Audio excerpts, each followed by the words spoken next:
Здравейте! В това видео на вниманието ни са релефни вертикални пътечки от 7 бримки с 2 опакови за разделител.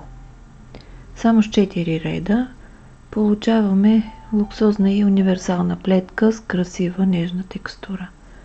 Опаковата част може да увеличите, а също и да използвате като място за свивки или предавки, за да промените ширината на плетката в зависимост от кройката. Започваме от лицевата страна. Първи ред сваляме крайната бримка и плетем 2 опакови. Следват 7 бримки за пътечката.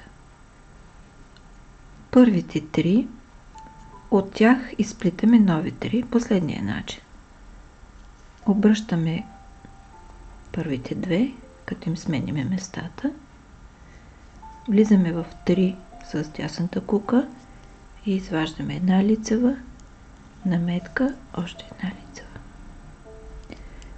След което една лицева и от следващите 3 правим същото. Разменяме местата на първата и втората, за да може втората да стане централна. Лицева, наметка, лицева. И повтаряме. 2 опакови. Разменяме местата. Лицева, наметка, лицева. Една лицева. След което разменяме местата. Лицева, наметка, лицева. И продължаваме така до края на реда. Втори ред от опаковата страна.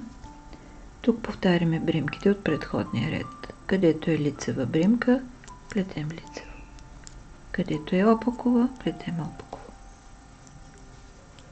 Наметките плетем опаково.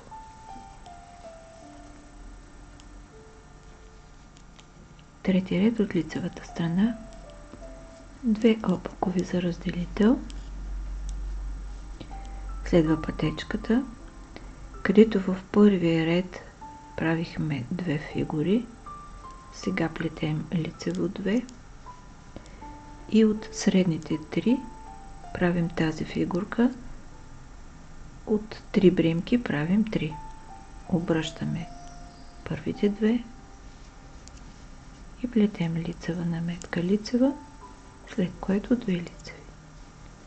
По този начин разменихме местата на фигурката. Предния път бяха в страни, сега е в средата.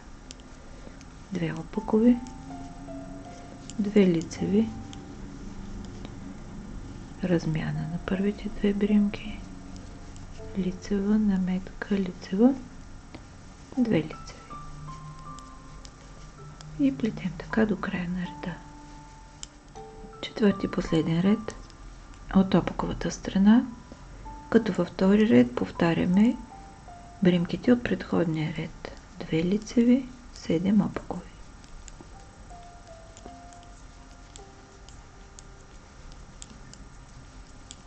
Две лицеви, 7 опакови. С тази плетка можете да изплетете цял пуловер, блуза или жилетка, или да я използвате като акцент в средната част на ръкава или само отпред. Подходяща е за всеки сезон и всяка прежда. Може да се плете и в кръг. Горещо ви я препоръчвам. Благодаря ви, че бяхме заедно. Ако харесвате това видео, натиснете бутон лайк. Абонирайте се за канала и за известията, за да гледате всички мои видеа. Пожелавам ви вдъхновение, плетете с любов и бъдете щастливи. До скоро!